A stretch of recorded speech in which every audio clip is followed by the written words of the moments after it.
This is the School Leadership Show, the only podcast dedicated to helping practicing and aspiring school leaders improve their craft.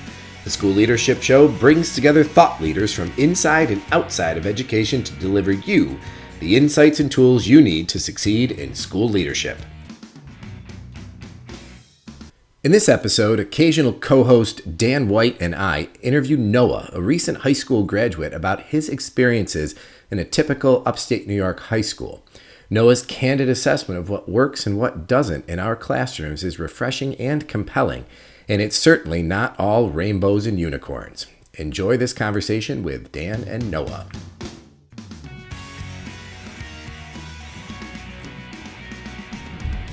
All right, welcome back. I'm here with my colleague Dan White. Hi, Dan. Welcome back again, Mike. And we have with us Noah. Hello, nice to be here.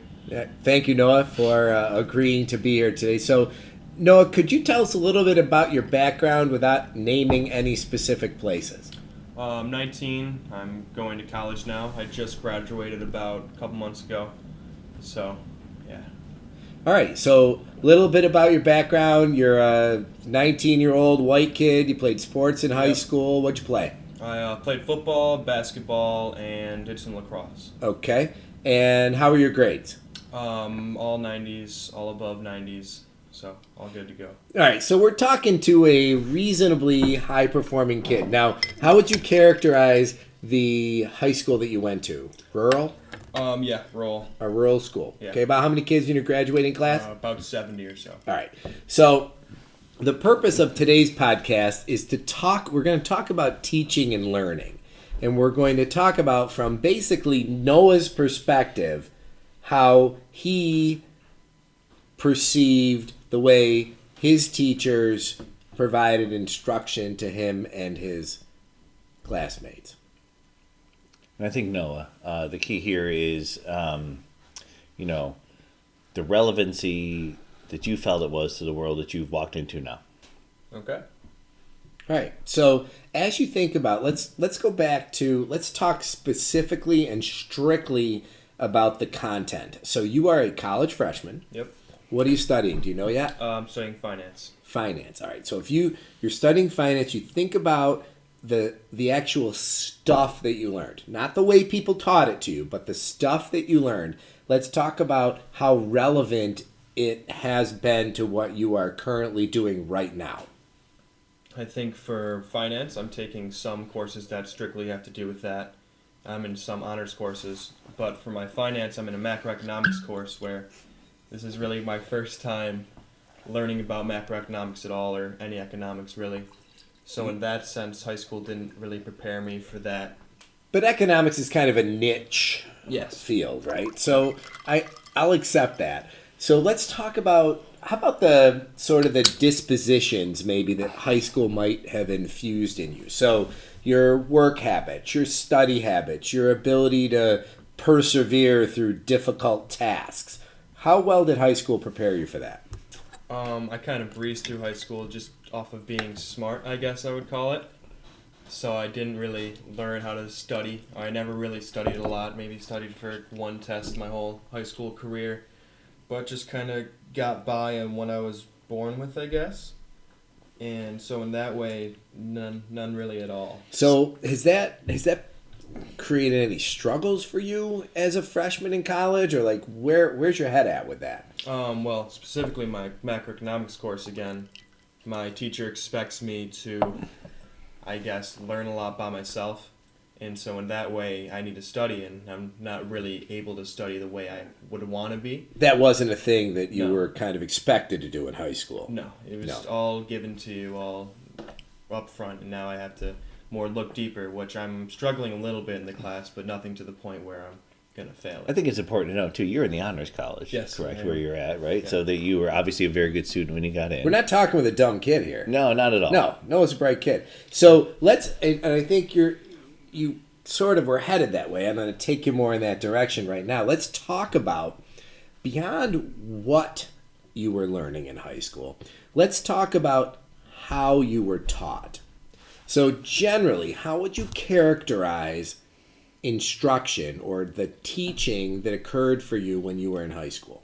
I felt the majority of classes just kind of gave you it and expected you to just put down what they gave you on the tests. No, really. What do you mean by gave you? How'd they give it to you? Where they teach you one thing and they expect you to memorize that and then just kind of regurgitate the information. And that specific word is used often, just regurgitate what they're giving you.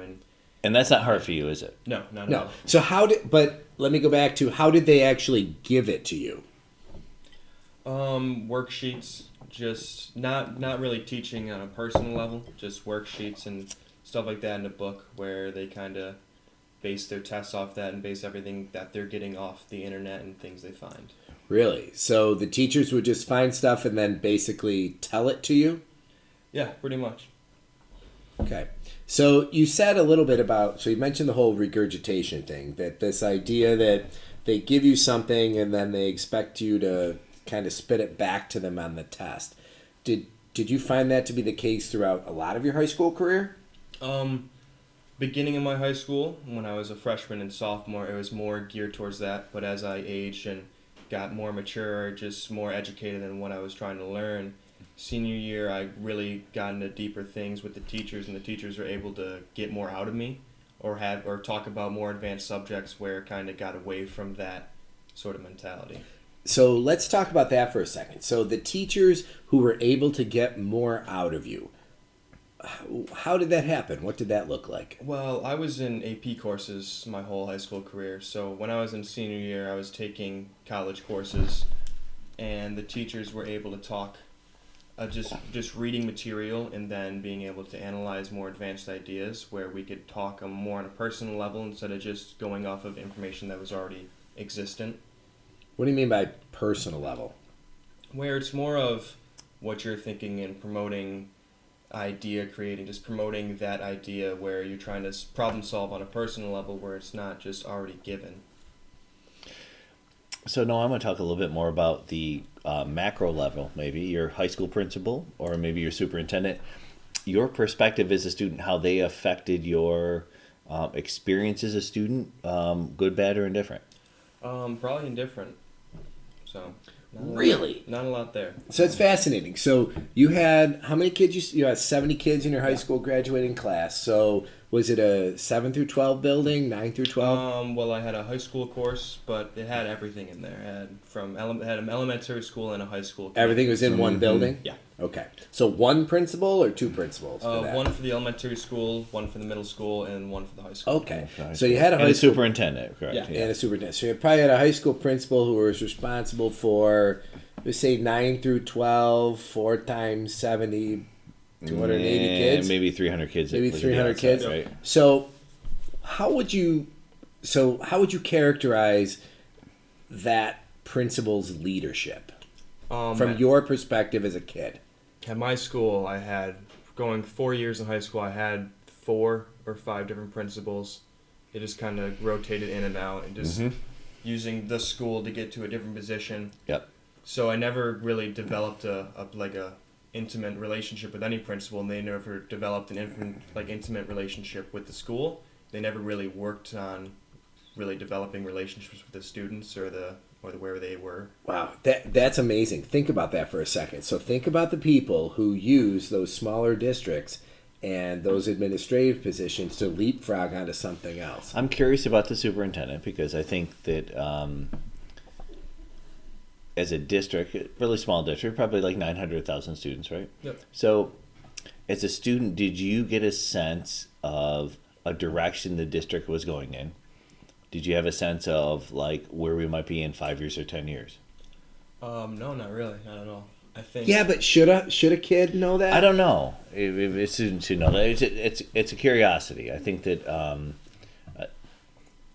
maybe high school students in particular are constituencies of the district, even as parents are.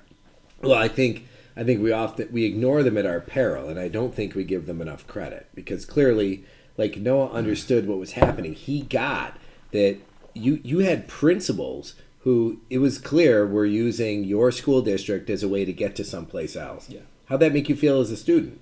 I'm not very good, obviously. Just where your district isn't as important as, say, a bigger one that's in the relative area where they're using it just to get a better pay somewhere else.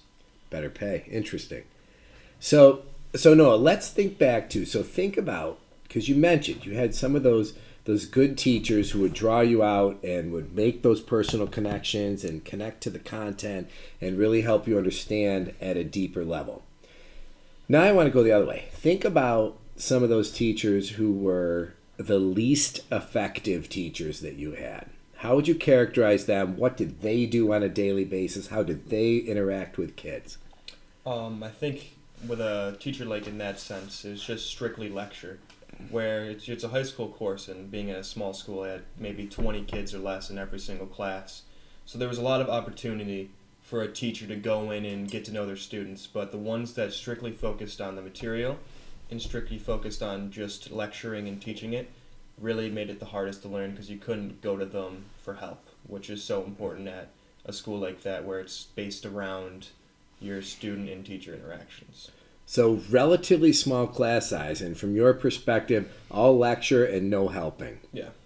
Here's another thing. This is one of the, well, I'm going to ask you, how often during your high school classes would the teachers have you either talk to a partner or get up and move around and do something or talk to somebody else? Relatively often. Okay. About it. So just a lot of partner work, I guess, where you'd go and work with 2 or 3 other people and try to solve something where none of you know what you're talking about. But now, is that helpful? I never really saw it as being helpful, but I don't know. I guess for some people, I could understand if you were put with someone who knew what they were doing, it would be. But I already knew what I was doing, so, and a lot of my fellow AP students in the classes with me also knew what they were doing, so it wasn't really helpful to work with each other. So keeping in mind that we are talking to school administrators, or people who want to become school administrators, so ultimately their job is to give growth-producing feedback to teachers. So helping teachers become better teachers. So as you think back on your high school career, as you reflect on your first year in college, what advice would you give to high school teachers in particular, and teachers in general, to help them be better teachers? I think all teachers should really emphasize the idea that they're there for the student. I thought my best teachers were the teachers that I was able to go stay after school and have one-on-one time where they could teach me the material. But a lot of teachers don't know don't let students know that opportunity is there, or don't go out of their way to create that opportunity for the students. So the ones that really let you know that they're in your back seat, they're helping support you, I think are the best teachers in my eyes. So let's go a little bit farther on that. So you've had a bunch of high school principals. Yeah. What advice would you give to a new high school principal going into a district? What do high school students want to hear from a high school principal? Oh, great question, Dan. What do students want from their What principal? do they want? What do you want from your principal? I don't know, honestly. I had so many different ideas come in that you could never dial in on what the correct one was. It was more of just hoping that the principal was a good person and a personable person, where if he could talk with you, you could maybe go and have a one-on-one meeting with him after, where the ideas that a principal was teaching, where, like, we had one principal come in one year, gave a presentation on his first day about how we're going to cut down cell phone use, cut down all these things, and make it a safer area, where you're looking at the presentation, you're like, okay, this is all good, I don't really know how it affects me much except for the cell phones. Big deal. So would you have appreciated that principal going to the students to say, this is an issue, how can we cut down on this? Yeah, I think getting a student's idea on what they're... asking instead of telling. Yes. How about from a superintendent? You were in a small district, 900 to 1,000 students. Superintendent is a relatively visible figure. What should a student expect from a superintendent? Or a cabinet level position like an assistant superintendent? I think they should expect us like a superintendent to take the student's word above everything else. They're the one being taught, they're the one learning the material, they're the one in the situation. So their opinion should be more important than the majority of the people around them. So do you have a recommendation for principals or assistant superintendents and superintendents?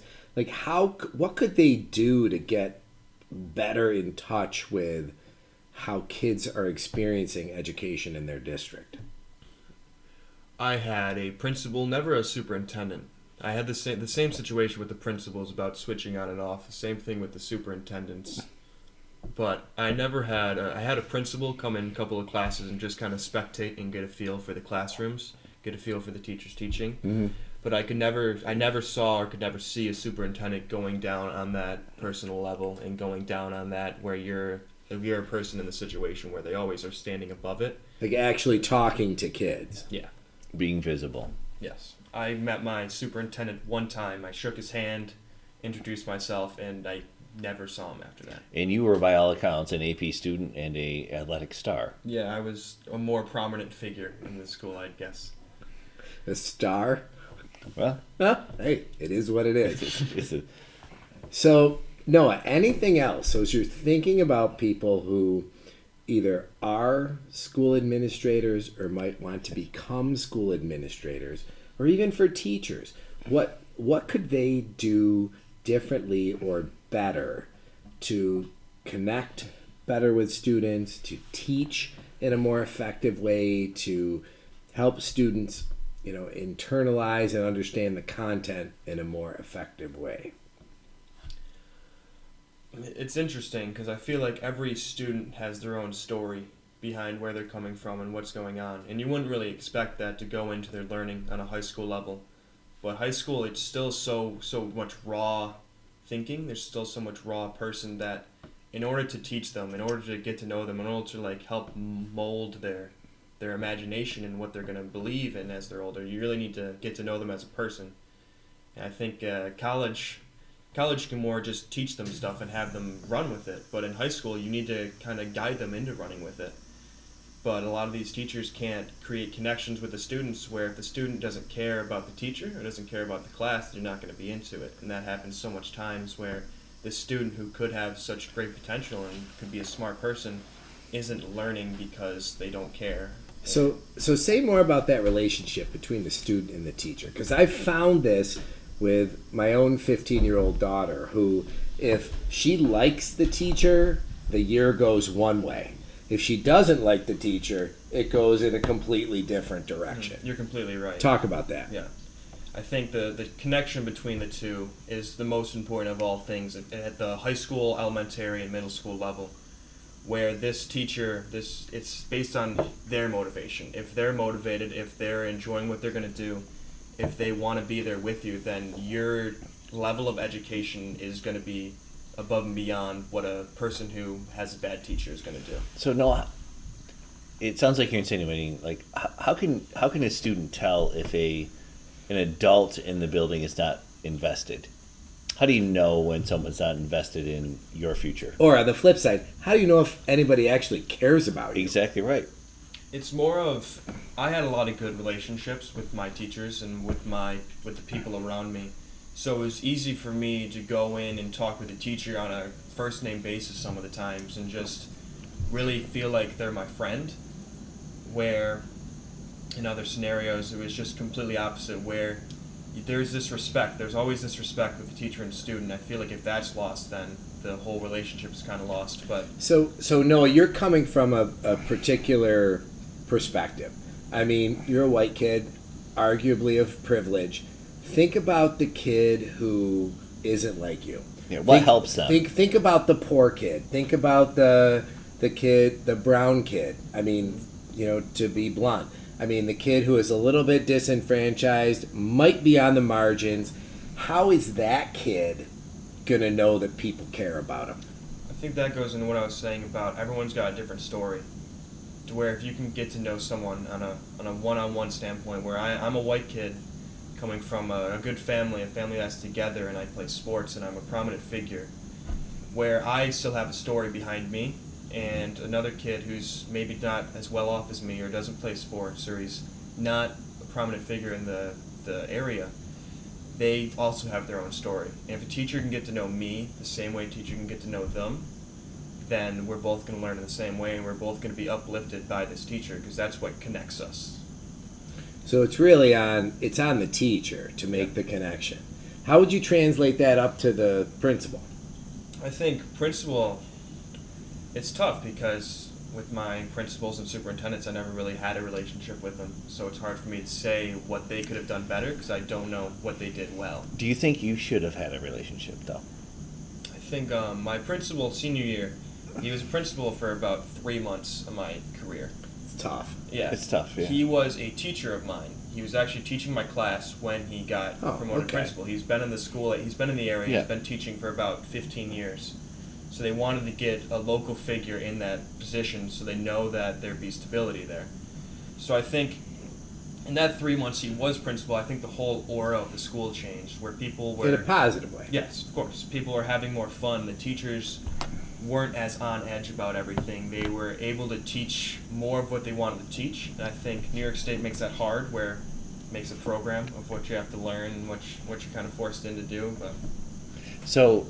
here's a $20,000 question, which...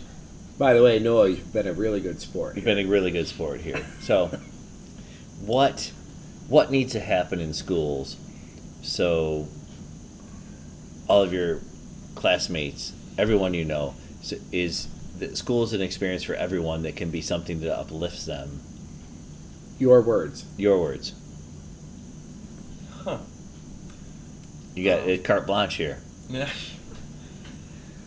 I think schools just have to be there for a student, and every student comes from a different area. I keep going back to that a lot, but I feel like that's very important in how a student learns. But it's all about the person and getting to know a student and getting to know the person beyond. And having every student feel like some adult cares about him. Yeah. Or her. Yeah. So it's safe to say on the School Leadership Show, this is about leaders, principals, superintendents, be able to create that environment for students and for teachers. Yeah. Wow. It's good stuff, Noah. Just saying.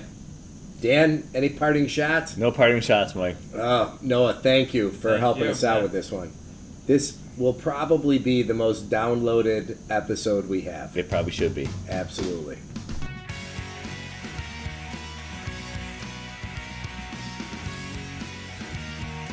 Thanks for listening to this episode of the School Leadership Show, a podcast for aspiring and practicing school leaders. Send your comments, questions, and show ideas to me, Mike, at schoolleadershipshow.com. And please consider rating the podcast in iTunes and leaving a comment. And definitely pass the show along to your colleagues.